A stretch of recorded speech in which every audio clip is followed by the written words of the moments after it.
All right, and welcome to Fast Break Breakfast NBA podcast. My name is Keith Parrish, and I'm here once again with my cat Dorothy and with my buddy through the miracle of computer phone. I'm here with Dave DeFore. Dave to 48 minutes. How are you? Which one of us is replacing John, and which one's Chuck? The cat. The cat's both. Yeah, the cat replaces everyone. I'm trying to not lock the cat up. I already locked her up once this morning to record my Grizzlies show. It's just, if I'm doing the solo podcasting, she is now, if you see on YouTube, she's now approaching the microphone. This is just all she does. And she jumps on the computer and it disrupts things. And then I have to stop. And whenever I have a cut, I'm like, I guess I'll put in a video here, like a Grizzlies highlight. It just makes the show longer to produce. Yeah. I'm trying to lock her up less, thinking she'll chill out. So now I'm recording with you. You can fill the dead space. You're great at it, Dave. A professional. I mean, it's an animal, right? And you want to give this animal autonomy. And I understand. No. Mm-hmm. Yeah. She's a good cat, but she loves podcasting more than anything. I was having this thought before we got started. I was thinking about how great my dog is. And, he just is a funny guy. But you're a cat guy. Yeah. I do feel bad for Dorothy because Dorothy the cat had to endure a lot of house guests over the last week. We hosted my brother's family. So there was like a lot of people here, and she's a very friendly cat, but also she got a little overwhelmed. Yeah. And it's funny because she was constantly scared, but curious. These are perhaps famous attributes of cats, where she would hear somebody coming. She didn't know. She'd run and hide behind a couch. And then when they'd leave the room, she'd chase after them and be like, what was that? I got to see what that was. It was a game, right? Yeah, it was a game. So I feel bad for her. I don't want to lock her up. So she's here. Hopefully she won't disrupt anything. But how are you doing, Dave? Takes? I'm good. No, she thinks the Grizzlies win streak is fraudulent. We're a quarter of the way through the season. She has no take. I got mad at her. She said the Grizz were fraudulent. I'm like, how dare you? Come on. They're a regular season juggernaut. Ja looks great. Ja looks amazing. Dave, we're like, quarter pole award show. We didn't plan to do it. Let's do it. I've got most improved Ja Morant. He only played 9 games last year. He can win. Yeah, right? I mean, he's already better than that. First team All NBA. Hey, how are those Tyrese Halliburton's better than Ja takes holding up? How's that doing? Oh, I mean, listen, it's early. Oh, you think Halliburton's going to rally? No, definitely not. I meant early in his career. Okay. You know about this thing with his road and home splits? Oh, does Tyrese have some extreme ones? Oh my God. Yeah. It's subpar role player numbers. It's absurd. Yeah. Getting weird. I've got Jaren top 5 MVP. Talk me down. Wow. Who are the other 4? I'm just throwing that out. I'm making things up. I mean, at this point, you can pretty much Gilgeous Alexander. Uh-huh. Giannis, the Bucks have won 6 straight. Giannis is doing stuff people haven't done in 20 years. Unfortunately, the Cavaliers, everyone splits the vote. Yeah. Maybe Donovan Mitchell. I don't know. Give me Jaren next. Jaren blocking Tatum. shots. Jaren, Tatum's a chucker. That team's built around Drew Holiday winning basketball. No, I'm kidding. Let me ask you, what does James Harden need to do? James Harden, listen, you can't change first impressions. First impressions are forever. That's it.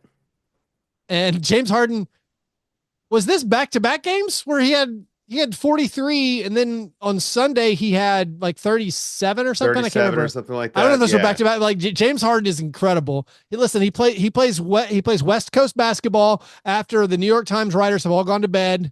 Hey. Oh yeah, you guys are the same now. It's these East Coast reporters going to sleep, not watching West Coast football. That Boise State running back isn't going to win the Heisman. It's coastal bias. I don't know nothing about college football. James Harden's been amazing. Yeah. Zubac has been amazing. Do I need to get a vote just to swing it? Because I might be the only person actually watching the Clippers. Yeah, let's get Harden. They're good. Fifth place vote. Yeah. I'm gonna split my fifth place vote between 9 There you guys. go. Okay. Um, Well, I mean, it's like having 15 guys in your top 10. exactly. Nothing My wrong with that. MVP ladder looks like one of those adjustable ladders that Wagner sells. Do you know what I mean? Yeah. Yeah. I got Jalen Wells Rookie of the Year. I'm sorry, Jared McCain. Your team has won 4 games. I, you Yeah. know, it- hey, I've been enjoying Jalen Wells. I like it when he's getting aggressive, getting to the basket. Starter on the third place team in the West. Rookie.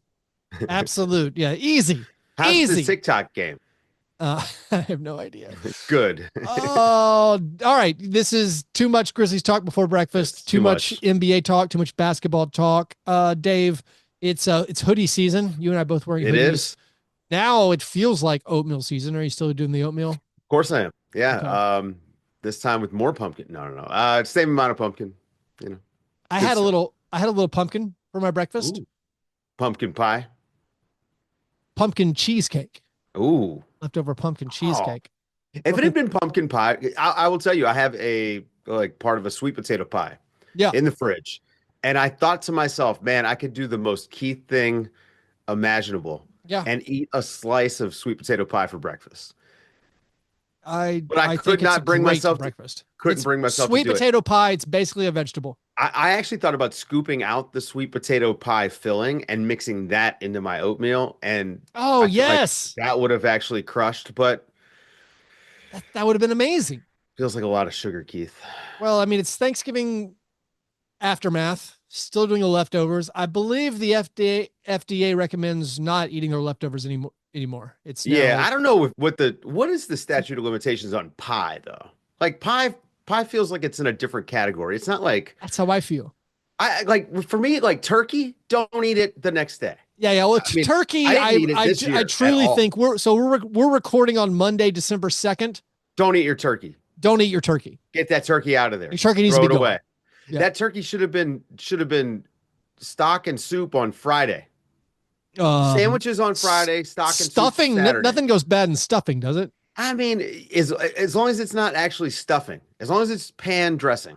Okay. Yeah, there you go. If you put this inside of your bird, right. If it's in the don't bird, eat it at all. throw it out. That already has salmonella in it. No, we had a lot of pie. We had pumpkin pie. We had pecan pie. The only one left was the pumpkin cheesecake, and it was. This is my first year not having any turkey, including when I lived overseas and was doing all kinds of random stuff. How did your turkey free Thanksgiving treat you? Fine. I just ate everything else. I mean, turkey. It's not really good anyway. Sort of a gravy vehicle. Yeah. I mean, I've had those. So the most fun way to eat turkey is the giant medieval turkey legs. If you're at like a Renaissance fair or if you're at Disney World. Yeah. And even that, like once you get past the skin, it's like, yeah, I need some gravy or something. Yeah, I'm good. Yeah, I'm good. It's not the best. No, I made a really good 3-bean salad. What if the natives who greeted the pilgrims back in the day just handed him some box of Mike and Ike's, said, knock yourself out. These are incredible. What a holiday it would be if that were the case. Anyways, those were our breakfasts. After our breakfast, we moved to our breakfast in bed apologies. This is our chance to make right. We might have gotten wrong on a previous episode. It's frequently the first time we talk about the basketball. But I've already planted my flag on Jaren Jackson Jr. Top 2 MVP candidate. Put some respect on Jaren's name. He's the only player. Wemby's going to be on the MVP ladders here soon. Wemby, if he keeps winning, also MVP ladder. Also, people are shouting. They're talking about what he's been doing like the last 8 games or so. Here's something Jaren Jackson Jr.'s done that Wemby's never done. Have 10 straight games with a block shot and a steal. Jaren's the first guy to do that in 6 years. I believe Wemby is the record holder for most games with 5 made threes and 3 blocks, which it's great. He's gonna break so many records. We don't really have to cherry pick. Here's the Wemby stat I want to see. I want to see most blocks with both feet on the ground. He's a nightmare. Did you watch the Kings Kings game yesterday? I watched a lot of the Kings game because I was in a nail biter fantasy basketball matchup, and I needed DeMar DeRozan. It boiled down to a DeMar DeRozan versus Nikola Jokic field goal percentage off. Oh no! Like I had a few tenths of a thousandth of a percentage point lead, and DeMar did just enough to hold off Jokic. Luckily, Jokic took a half quarter. I was so happy. like that hurt him. But Wemby got one of those. Just like I didn't jump blocks on DeRozan trying to score on him. Yeah, I did watch it. In that. He had one where he's standing under the basket and he just pins it against the backboard. That guy is just a nightmare. It's a cheat code. They might need to raise the basket. You posted on social media something to the effect of like, oh, I don't know, I'd give the ball to Wemby here because they had like a stretch. They had Malik Monk guarding him. They had Keon Ellis guarding him. Listen, and then somehow inexplicably, dude, Chris Paul just didn't pass him the ball. Just didn't pass him the ball. He is as deep as you can get with Malik Monk on his back. Malik Monk post ups, man. It was something. By the way, he had a triple double. He was cooking. He was dealing from the post, from the elbow, everything, and just doesn't touch the ball 2 possessions in a row down the stretch. And I don't know. It was very frustrating to watch. They pulled it out. They get 6 straight wins. Are we ready to have the talk about their success? You know what I'm talking about. I've texted you about this. You mean Harrison Barnes? Or No. This is yes. Okay. Thing. We can't. That thing. No. I'm saying yes. This is good for. Oh man. All right. So we're in the apology segment, and I haven't even gotten to the apologies yet. But now we're about to Inception. Go another label. Another level. Another layer. Yeah. Another layer. This is amazing. Speaking of Harrison Barnes, so we called this out last week. The Kings are 9-12. The Spurs are 11-9. Harrison Barnes is feeling good. I didn't know this until like a day ago. Harrison Barnes won Western Conference Player of the Week last week. Yeah. I thought that was just the league. Just the league listening to our show was like, this would be funny. Let's do a Harrison Barnes Player of the Week in the Western Conference. No, the thing we're talking about. All right. I want to couch this correctly. Yeah. I hope Popovich is recovering nicely. I wish him nothing but the best of health. Seems like a wonderful man. I've made fun of his coaching for years. He leaves for a month, and all of a sudden, the Wemby Spurs are no longer an embarrassment. The Wemby Spurs are awesome. Are we ready to have the talk about the Spurs being great without Popovich there? Respectfully. Let's look at who they've played. Again, this 8-game stretch that they've just been on. And I know this because I looked it up last night. Okay. They've got a game against the Wizards. That's the worst defense in the league. They had 2 games against Utah. That's 28th. They had 2 games against the Lakers. That's 26th. Lakers are a good basketball team. They had 2. Not on defense, they aren't. I don't care. They're a good basketball team. Okay, there's no way to say they're not a top half of the league. But I'm saying he's putting up these numbers against that defense. I'm not talking about the numbers. I'm talking about the wins. The team is winning. Okay. Understand. Okay. Well, and they lost one of the Lakers games. I'm talking about Wemby's numbers. But this stretch that they've been on, I mean, they've got the Kings twice in this stretch. So a part of this is they've had a favorable schedule the last month. They did miss Wemby for 3 games, though. And they won without Wemby. Right. That's why Harrison Barnes, they had to give it to somebody. Right. They had to give it to some person. And they said, Harrison Barnes, you win.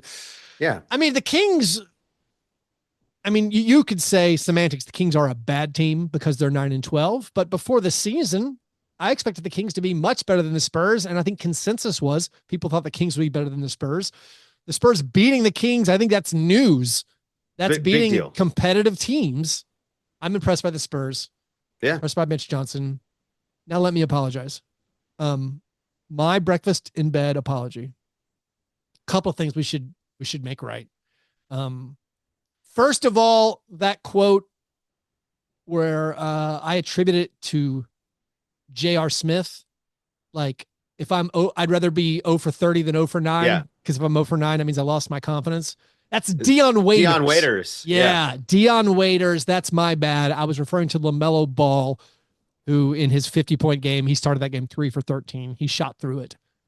Also, this isn't apology worthy, but it was awkward for our listeners because last episode, we talked a lot about Fred VanVleet and how much we each thought he would be suspended. We did clearly say, even if the video shows there's no contact, I'd be stunned.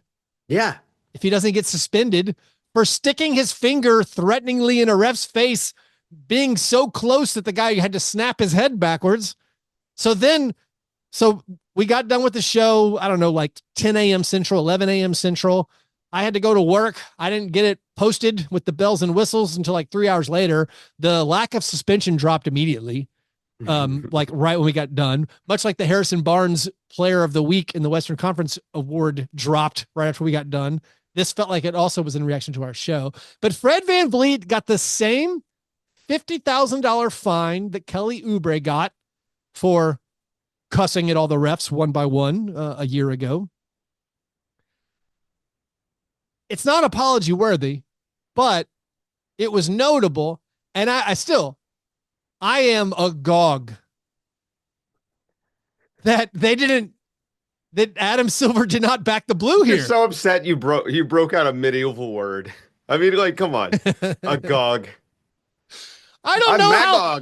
So is this is just precedent where the Players Association has their things and we've set the limit that yelling at the refs on the court is only $50,000. I can't get over that. I thought it was physically intimidating what Fred VanVleet did. And I thought that crossed a line where Oubre was just yelling at him. I didn't feel like Oubre charged him. I thought finger in the face was like something. To me, that was next level. Oubre was like smiling kind of. He was grinning. I mean, maybe he's just handsome and doing it. You know what I mean? Like, handsome. I don't know. It's that flirting meme. It's the flirting meme. Right? Yeah. Fred VanVleet, sorry, buddy, not hot enough. Also Oubre's was quick too. His was UAB. It was that. Fred VanVleet's walking around like, yeah. I don't know. It seemed different to me. If maybe the refs cool, maybe the refs post game report was like, oh, I wasn't threatened. I felt fine. I'm fine. No, that's fine. I'm still very surprised. Fred VanVleet. I did just check. So far, no fines, suspensions, or Players of the Week announcements. So we're good halfway through. They don't come until afternoon. So yeah, it's gonna happen. Meanwhile, Fred VanVleet, after no suspension, is just cooking. 38 last night. Man, Rainbow. That Thunder game was unbelievable. That was fun. The Rockets. All right, Rockets, Dave. How about them? I mean, the concerns we were big on them, but yeah, I mean, I still just second think in the West. Guys. It's a lot of guys. It's a lot of mouths to feed, and I don't mean that in a like you have 3 stars way, but it's a lot of guys who need minutes. That's the only issue they have right now. I'm not seeing it because the way they've organized the bench with Tari Eason and Amin Thompson, that they're playing a ton. Dylan has a starter role. I mean, they win back-to-back overtime games. I think I'm pretty sure they've been really bad on the second night of back-to-backs. They've been bad at the end of close games, period. And so they pulled that one out against the Sixers where Dylan goes 0 for 11. More on Dylan's 0 for 11 performance in the awards segment of the program. But then, I mean, Dylan hits the game winner. Another thing that'll come out later today is the last 2-minute report. I expect to see a offensive 3-second non-call on Şengün, who was in the paint for forever. He falls over. Seconds. Yeah. Anyways, it was, but VanVleet with the big game makes that big rainbow, gets the hand grenade at the end of the shot clock, makes it. Thunder are merely 1.5 games ahead of my Grizzlies. Yeah. The West is something. But all right, here we go. Are the Rockets, if we move them up into the tiers, I mean, we don't consider Rockets contender level. Not yet. They're regular Definitely season not. level. Yeah, they're regular season. They're honestly, they're wherever Memphis is. I think that's where they're at. Probably Because regular once it season gets to playoff level. time, Yeah. what happens? Like, what actually happens to Şengün once you get to the playoffs? I mean, I'm not ready to start even having that conversation yet, but I do think that the top tier, you have to already know some of the playoff answers about in order to be there. Who's our top tier right now? Monday, December 2nd. You got to recognize the Cavaliers who came back and beat. This is the French toast tier. Sure. Yeah. In our Slack channel, there's just been a lot of follow-up conversation on the cereals and the food items. I mean, again, for years, our segment on the show, the steak and eggs best thing, that's my favorite breakfast. Honestly, bacon and eggs it's okay. Any eggs and black beans, that's my favorite breakfast. What's your favorite breakfast, Dave? All time. Don't say pumpkin oatmeal. I mean, ever? Yeah. I don't even know. Probably, I mean, gallo pinto, which is something that they eat in Costa Rica. It's delicious. There you go. So rice, egg, and bean dish. Yeah. Rice, egg, bean, those are my favorite. I've said it many times. My favorite breakfast of my life was in Guatemala, in Tikal. And it was the same thing. It was like a toasted tortilla with like eggs and rice and beans. I was starving and also was amazing. I'm like, this is the best thing ever. Breakfast taco? Yeah, like a breakfast taco sort of thing. It wasn't here, so it's not a taco. Right. Our top line, we got Celtics, we got Cavaliers, because Cavaliers pull off the big win. Celtics were shorthanded, but still the Cavs were shorthanded the last time they played. Mm-hmm. But it was a nice comeback rally for the Cavaliers. Donovan Mitchell making all the plays down the stretch. Impressive win. So our top tier, we got Celtics. I think we got Cavaliers, and then we're still throwing Thunder in there. Is that, are we cutting it off at that? Yeah, I think right now, just Golden State. Golden State's just struggling right now, but they've lost a bunch in a row. Yeah. Well, part of that is they're not making shots. Like Buddy Hield is having a rough, few weeks, but I still think the Warriors ultimately are in that tier. I still believe. I thought I was a Warriors extremist, and you've always been further ahead than me. Even with DeAnthony Melton out, I still believe they have so many bodies, but they're still a body short as far as a creator. It seems like for now. What do you mean? I just say for now. I think that this team they're one of the only Brandon Ingram destinations that makes sense, but the 100%. Salaries, it's just I don't even think you can. The problem is you might have to lose Wiggins. Yeah, and I don't think it's worth it. I think Wiggins is too good. I don't know if it is or not. Especially because he looks like this. Wiggins to me is better than Brandon Ingram. So yeah, I can't do that. I find the trade machine to be impossible to use now. So because of the salary cap rules. Like yeah, you have that hard first apron thing, and the Warriors. I don't think the number of bodies it would require, you'd have to add Melton and Kyle Anderson and then Looney, and you're still not there. I guess Gary Payton too. Now have you lost too much of your identity? But then what are the Pelicans going to do with four? They can't take in four bodies. They can't take in four contracts. I don't think it's going to work out at all. They don't want to take in any of those guys. Yeah. And the Pelicans also still over the luxury tax. Pelicans are in a spiral. They can't shake it currently.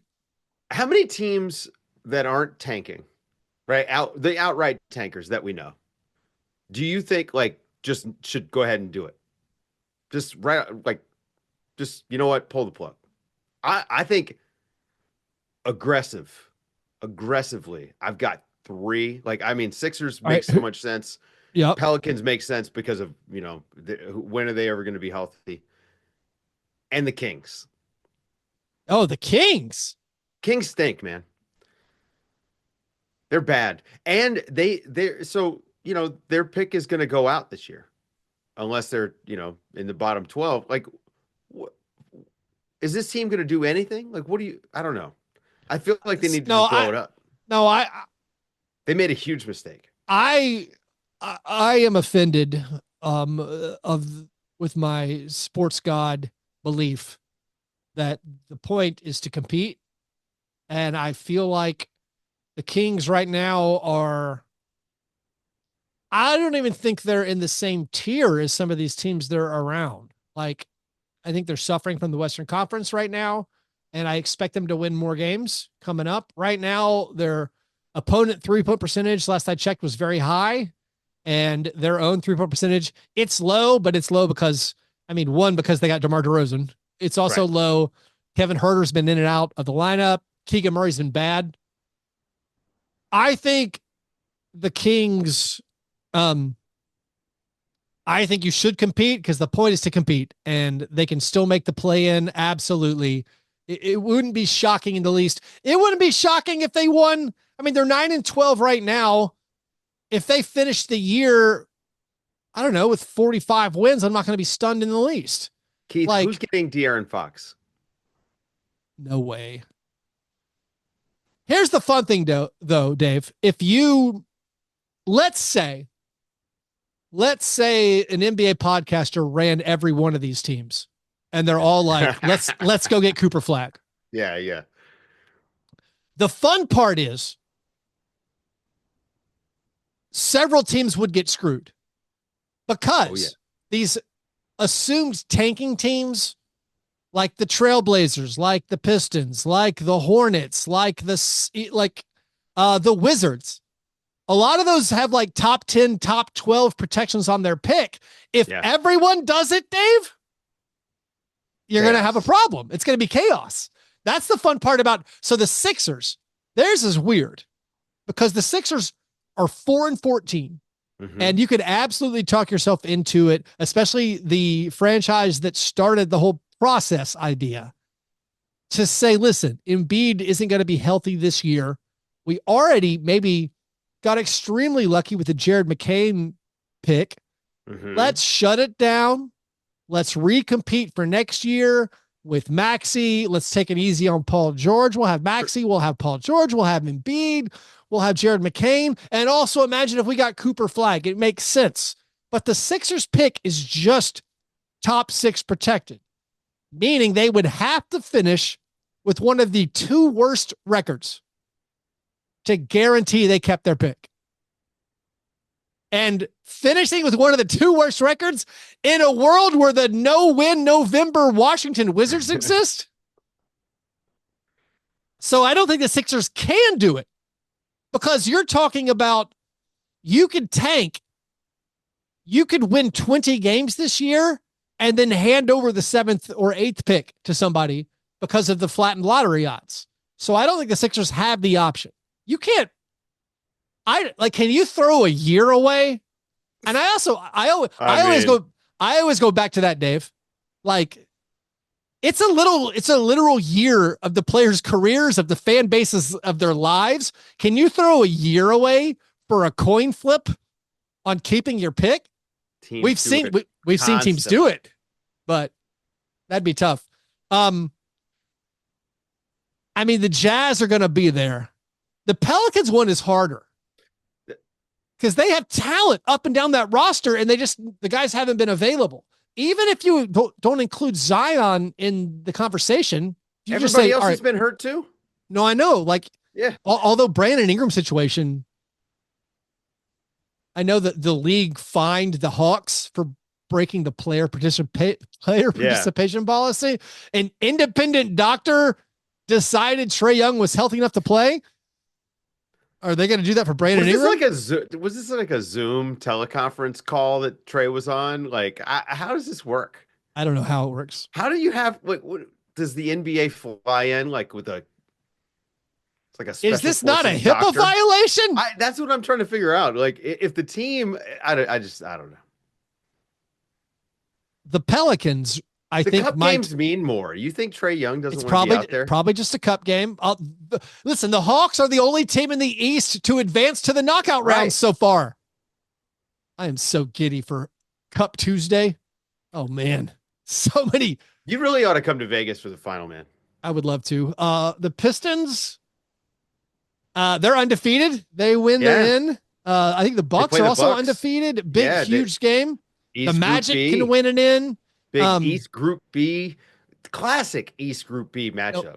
I was saying the problem with the Pelicans right now with Brandon Ingram is he actually hurt.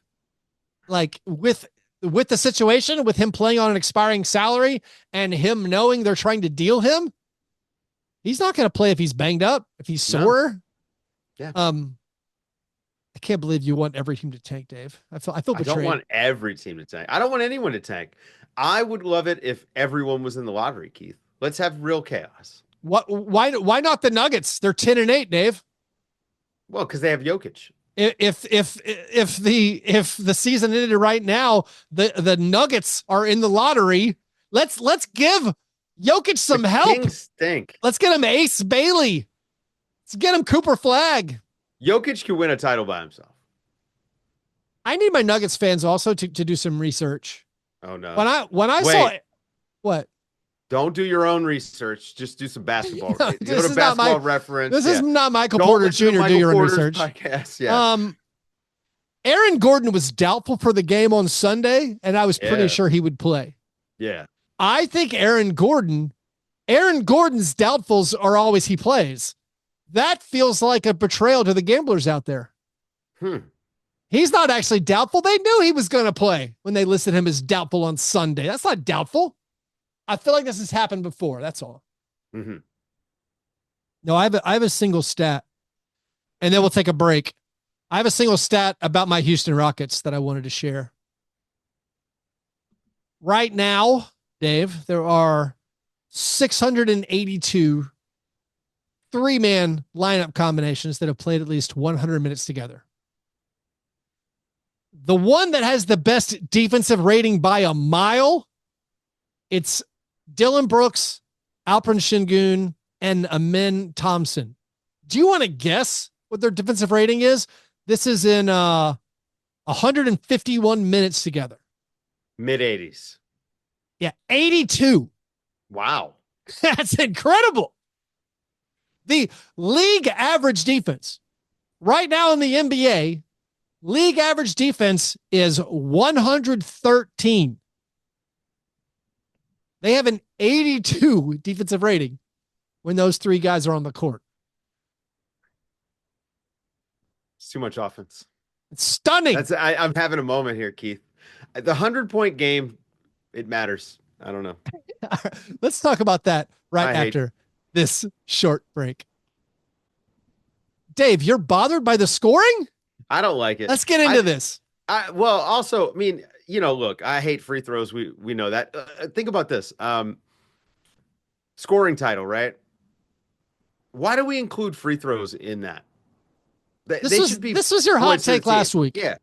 I just I think that 100-point game is what we grew up with, right? Like I think 100-point game feels about right. And not even like in a target score sense, but roughly 100 points. If a team were to score 115, it should mean something. And now we see like the Knicks dropped what 140 the other night. So no one cares.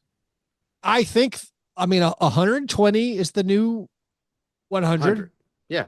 Maybe it's the new, maybe 115 is. So yesterday, Dave, we had the Grizzlies beat the Pacers 136-121.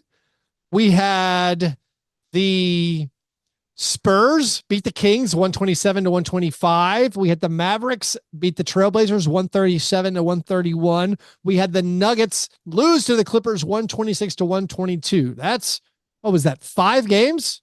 4 games where both teams scored over 120. What if we only had 3-pointers in the playoffs?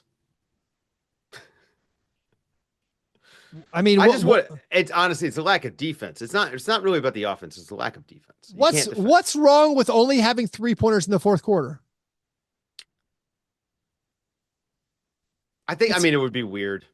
It would be weird for the spacing. But I don't mind anything. Still shoot far out. I don't mind anything about the scoring explosion. I really don't. Aesthetically, I've said it many times.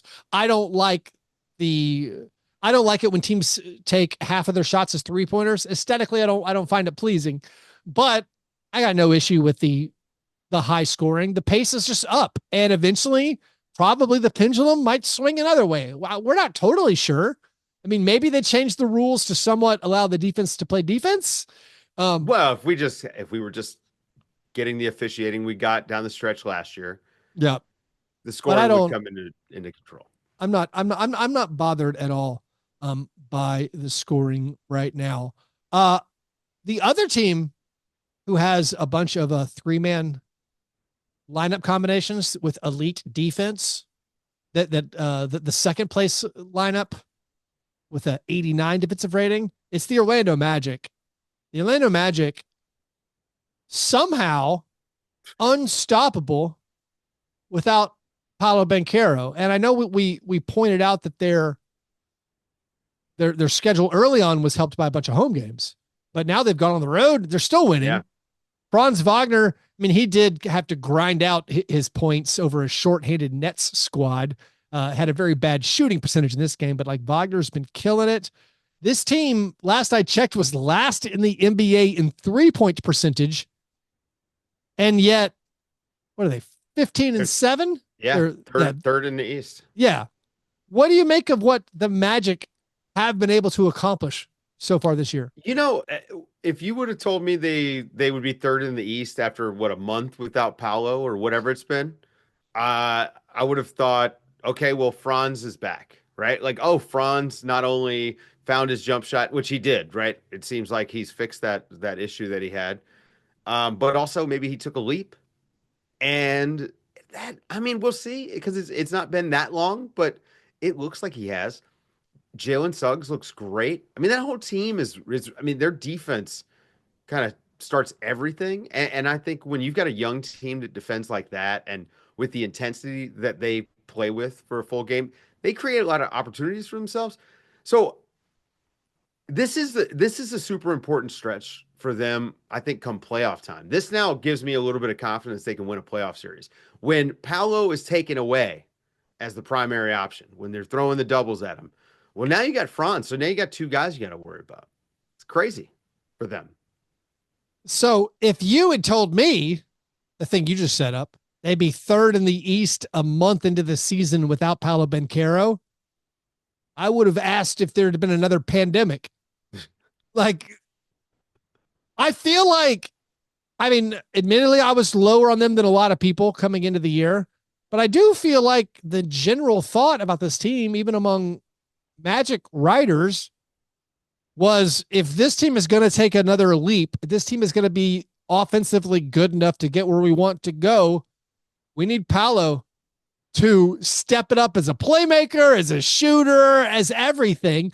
For them to do this so far without him for a lot of the games, and even without like KCP playing great, KCP's shooting numbers have come back up. He's been very efficient recently, but he's still super low usage. I mean, even there's been no Wendell Carter Jr. for most of these games. I mean, Goku Batadze, I'm a big fan. He's been playing great, but I am just in awe.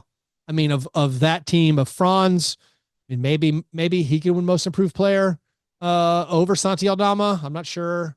But like Franz has been so good. And then like Jamal Mosley, the job he's done. Also, like, we could do quarter poll off the cuff coaches of the year. You got to say Kenny Atkinson. You got to say Mark Daigneault. You got to say Jamal Mosley. I just said it. Yeah, I think Mark Daigneault's doing a fine job, right? But isn't the coaching thing about expectations? Or is it just because like Missoula's doing a fine job too? That's true. Right? So if it's about expectations, then I would say, maybe Missoula. I mean, Missoula and Daigneault probably don't get a chance to win the award this year. A little Taylor Jenkins, coach of the year. Come on now. I mean, theoretically, like he would be in the mix. But I think Jamal Mosley, Kenny Atkinson's probably already won the award. Let's just be honest about it. But I think Jamal Mosley's up there. What about Jordy Fernandez? I bet he's up there too. The net. I mean, like that's like the cute one. That's like the 5th place finisher. Yeah. The Nets are frisky. Right. They're frisky. Yeah. What do you make? What was that guy's name? Tyrese Martin? Yeah. Who had He had 30 points against the Suns, and he had 33 points in his career coming into the game. And then I don't even think he got in the game. No, he didn't. He didn't play in the next game. He scored 30 points. They beat the Suns and then gets a DMP next game. Did he show up late to a meeting? What happened? Jordi Fernandez. Did he get punished? Coaching dream. He's actually coaching an NBA team, right? Like, he is making decisions. It's awesome. He's doing a good job. They are a fun team. And like I said before the season started, they're too good to tank. They just have too much talent. They've got to just, if they're serious about being in that bottom six, they're going to have to start trading guys off. Tyrese Martin he played 8 minutes. Okay. Played 8 minutes against the Magic. So he did get in the game. That would have been the Steve Kerr special. Guy goes off, doesn't play. Yeah. Here's some good news for me personally. The Jacques watch has a pulse. It's a faint pulse, but Cole Swider is actually up to 0-5 on the season.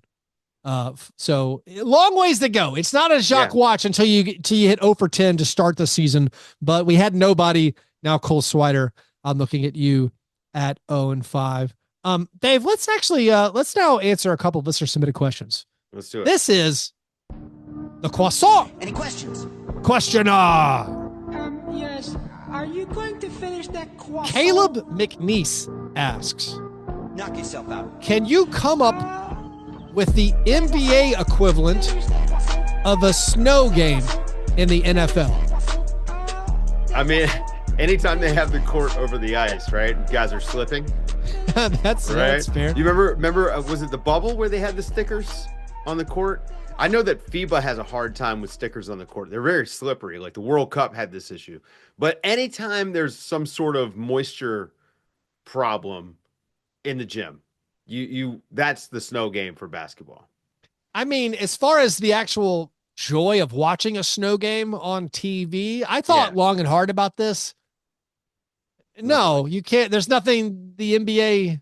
Yeah. What would it be? I mean, like, it's not an element sport. I mean, could it be? No. What if they played outside? Well, I would watch an NBA game in the rain. Would that be fun? See, the problem is, like, even if it was sunshine, you'd have one team that would file a complaint because the sun was in their eyes for, X number of minutes. There would be an audit over it, right? You know how The Rock and Vin Diesel, they've got this contract where neither one of them can lose to the other in a fight in a movie that's fake, right? And they have to throw the same. NBA teams and stars kind of feel like that. Like, this is why we'll never get King of the Court or anything like that at All-Star Game. No one wants to be put, oh man, I'm a lesser player or whatever else. So we would never get anything like that. But also, basketball is an indoor sport. I don't want to see it outside. I kind of want to give it a go. I want one outdoor game just to know what I'm missing. Like a Rucker game. Like if they did a game at the Rucker, but they would put a wood floor down. I want a snowy game with the players in long sleeves and long pants. I want hoodies and sweats. I don't know. Yeah, sorry, Caleb, there is no equivalent. There's no equivalent. The NFL snow games are amazing, except for when they put the fake lines on the field. I hate it. Dave, speaking of the NBA, since the bubble is good. Well, since the bubble, they've started doing the ad overlays on the court where, and sometimes with white players, it messes up because they can't detect the skin and the ad puts on it's weird. But now the ads on the courts, this is something that I've never noticed before. And I'm surprised that NBA teams are okay with it. I don't know if it's just FanDuel TV, but definitely on FanDuel TV. The ads and the sponsors for the local team will be projected on the court regardless of which court they're playing on. Meaning, like, if the Grizzlies are playing a road game. Oh. If they're playing the Knicks in Madison Square Garden, it's all of the Grizzlies sponsors on the Knicks court. I feel like the Knicks would not be okay. Like, I feel like Knicks sponsors would be like, we're not a Ford team. It says Ford on Madison Square Garden on the court. Weird. part of me wondered if this is a scandal waiting to happen because like FanDuel TV didn't ask anybody. And they're just like, yeah, we're going to broadcast because I know NBA teams are like, they post stuff on YouTube. They have to turn the ads off because you sell exclusive ad sponsorships. We're a Coca-Cola team, or we're a Pepsi team, or, we're a Robinhood trading app. We can't have any other trading apps put here. But now I'm watching these games and it's the road teams logos with the local teams advertisements. And it feels like that's a conflict. That's weird. I don't know. Maybe this is just maybe I've uncovered something. Yeah, I don't know. I would love an ad-free experience. I would pay. Think about it. You pay for League Pass and they still make you watch an ad before you watch a game. Is insane to me. That's only if you're on the non-ad version. It's I get you. It's I'm on cruel. Whatever the regular version or whatever version they send the media. Yeah. So that's why they do it to the media. Bring back ball streams. I just bought something where it was like it could have a screensaver with an ad and you pay extra to not have a screen, like a tablet. And it was like, this is the price to have an ad on I'm like, no, I will always pay for the ads to go away. It's an app. Yeah. It was a Kindle. Wait, what? They want to put ads on the thing just to use it. No. The default screensaver will be ads if you buy the cheapest version, or you can pay extra for there not to be ads as a screensaver. I feel like you could probably. This is a Black Mirror episode. I feel like you could jailbreak that. Yeah, thing. Maybe. Okay. All right. No, I've never been. We do live in a Black Mirror episode. No, everything about have I the told U.S. you is a Black Mirror. Every outside of work-related things which require two-factor authentication, if something requires me to log in and two-factor and I pay for it, cancel it. So I have been getting rid of so many subscriptions. I'm going back to the old school. Yeah. You guys are ridiculous. They're just trying to protect your identity, Dave. No. Here's another question. Bobby Payton asks, or he writes, the Timberwolves have the worst defensive rating of non-tanking / awful teams. You have the multi-year defensive player of the year. How bad defensively is Julius Randle? All right, or Dave, you can answer that, but I need to respond to Bobby Payton's question / statement. The Timberwolves have the 8th best defensive rating. So factually, I believe you're wrong, unless, Dave, is Bobby stating there are 22 awful / tanking teams? Which maybe that's correct. Maybe he's right there. Maybe. Is that what he means? I don't know. There are a lot of bad teams. Yeah. Like, there's a wild number of bad teams.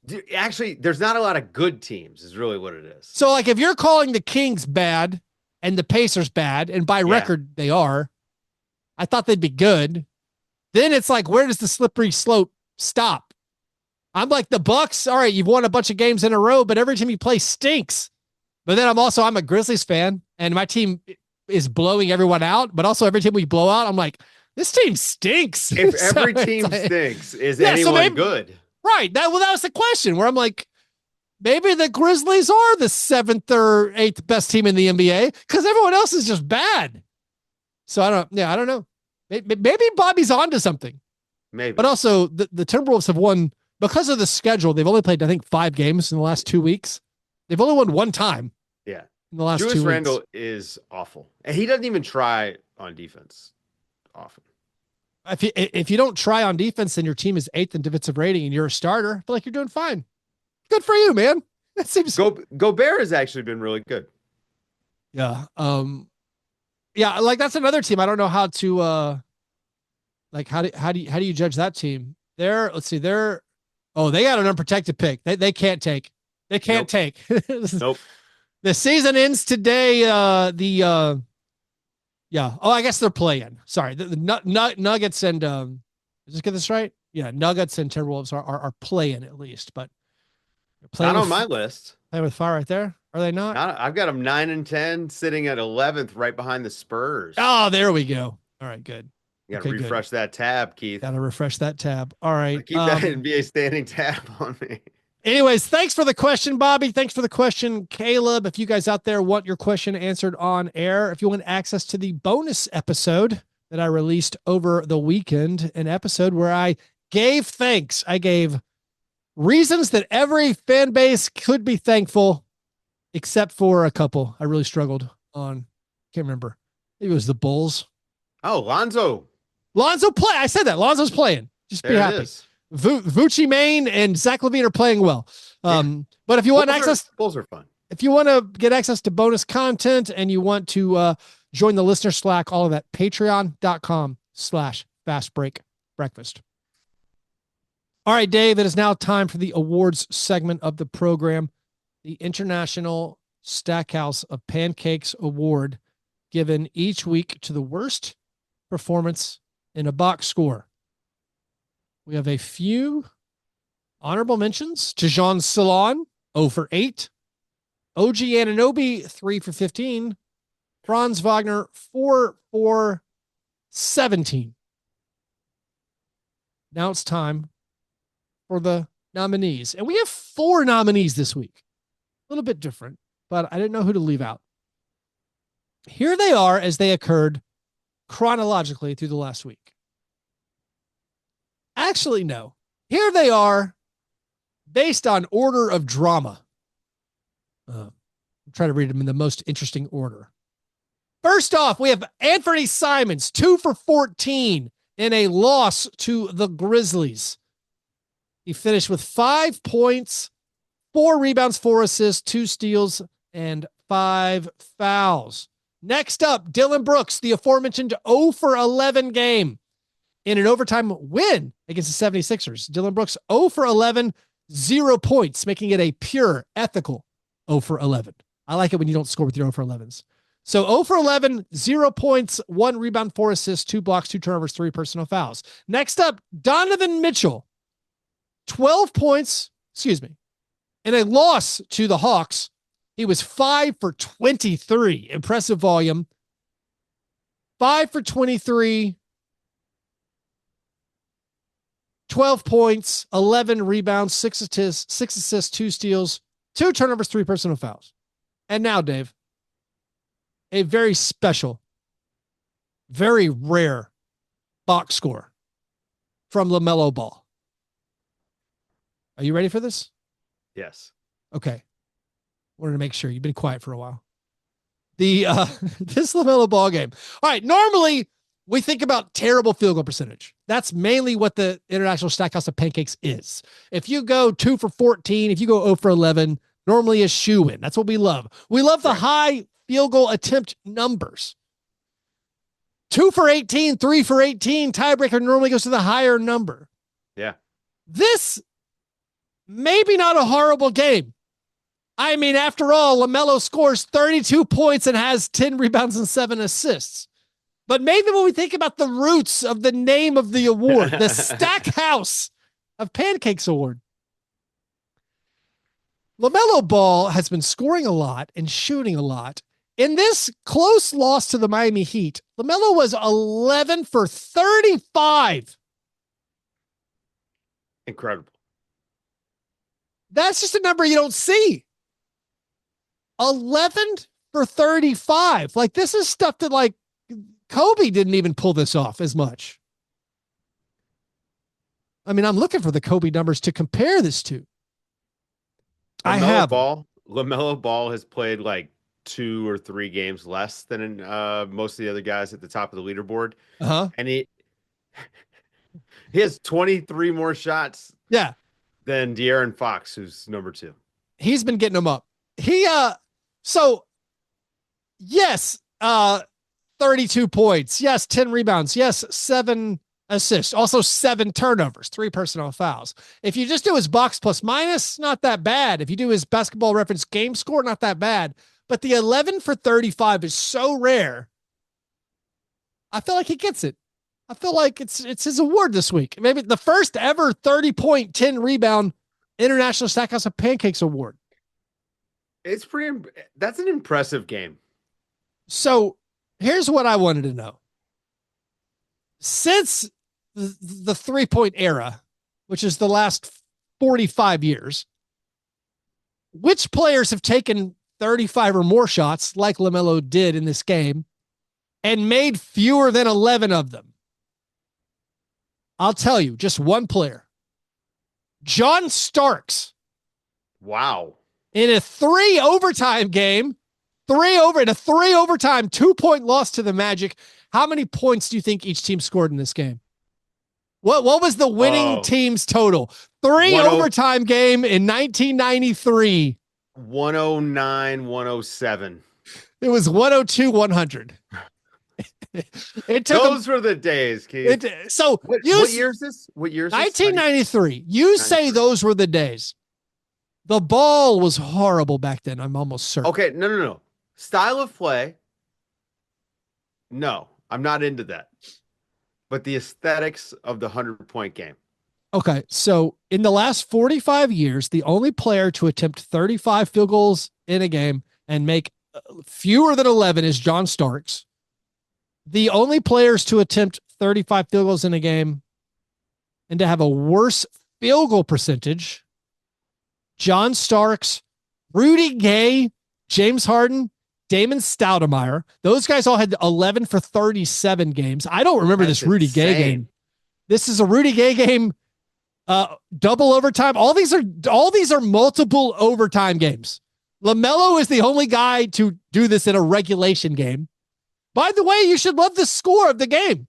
They lost 98-94. Yeah. That occurred in the last week. Let me ask you. So, yeah, 35 shot attempts in regulation. Yeah. How many guys have even done that? There's a good number. It's a lot, but it's not that many. Well, 35 shots. Well, I was pointing out of shots. In his 50-point game, he had 38 field goal attempts. The last 2 players in the NBA before LaMelo to have 38 field goal attempts in a game, they each scored 70 or more points. It was Embiid, and I think it was Damian Lillard's. Yeah, impressive stuff. I love high volume shooting. I love inaccurate shooting. And now LaMelo's, hey, maybe LaMelo was banged up. He was playing through injury. He's going to miss a couple of weeks now. So hopefully he hurries back and continues entertaining us in the coming days. All right, Dave. Haven't done a par fadeaway, I think, to look forward to, but seriously, legitimately, I'm excited about cup basketball. It's awesome. It's fun. The Pistons Pacers. I talked about this on the daily today. Yeah. The Pistons Pacers on Friday.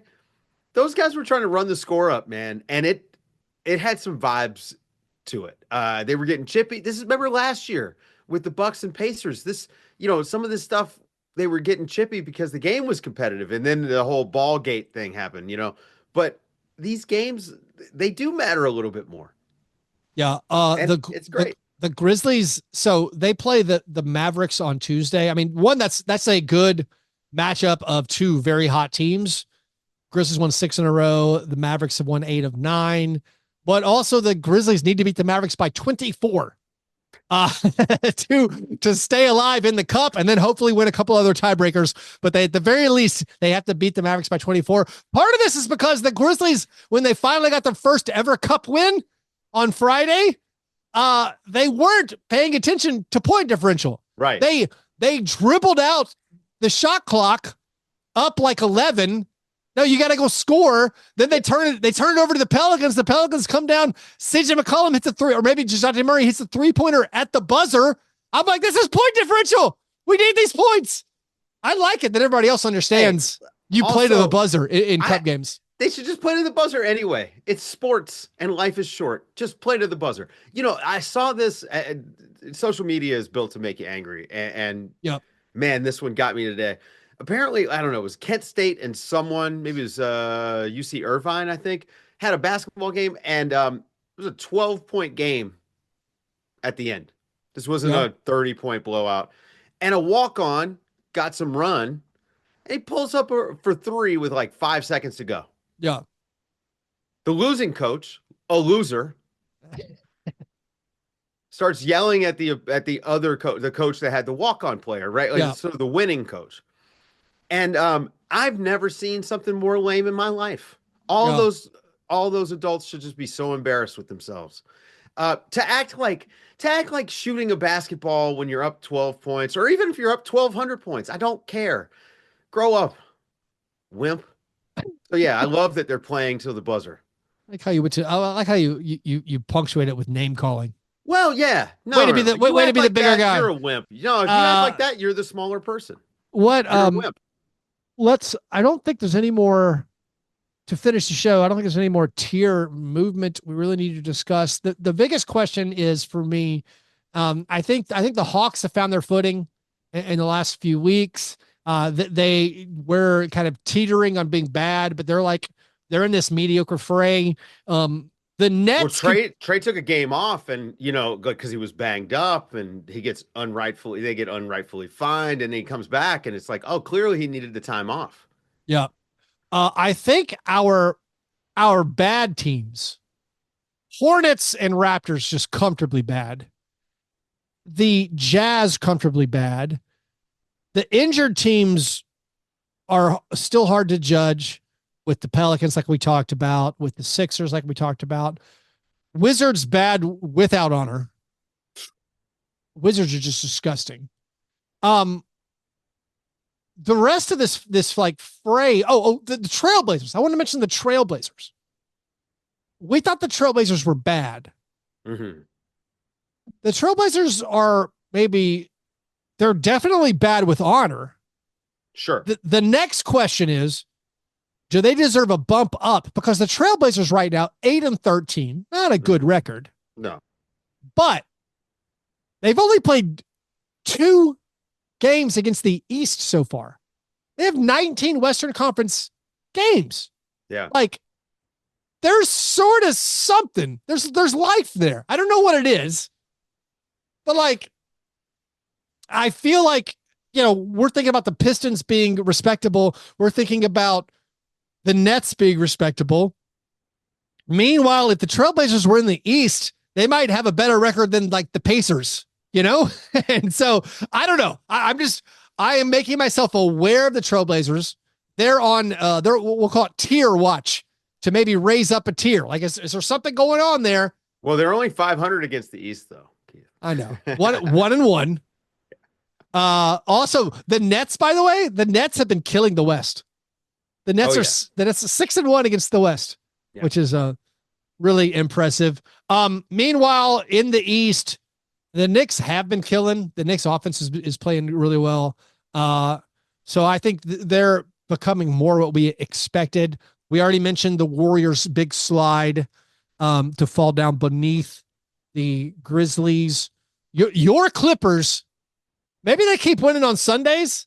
Now that they love to win on now Sunday. that they have their own arena and they can pick their dates, because it used to be the Sunday night was always the Lakers game. They had the home game, and maybe Ballmer was like, "This is a tradition that I've seen the other LA team have. I want to have more home games on Sunday nights," and they got a big win over the Nuggets. The Nuggets are still right there, although again, 9th if the season ended right now. The Suns we haven't mentioned. When Durant plays, they've been good. Yeah. Otherwise, not so much. I guess nothing. Any other movers and shakers that we need to recognize? I think we might have hit.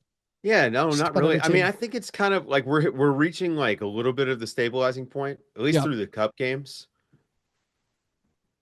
Yeah, I'm curious to see what happens when some of these teams start to get healthy. I mean, Luka just came back, although the Mavs looked really good without him. They were awesome without him. Man, there's so much clarity when you're running with Kyrie Irving. Kyrie Irving has been just, I feel like I've said this like 3 weeks in a row. Guy's been a joy to watch this year. Top 2 MVP? I mean, hey, why not? Him and Jaren in an 8-way tie for second. There we go. That's what I'm talking about. Feels right, Keith. Does feel right. All right, you guys. Dave, thanks as always for hanging out. Listeners, you guys are the best. Thanks for listening. If you want to support the show, by the way, patreon.com/Fastbreak Breakfast. Remember, breakfast is the most important thing.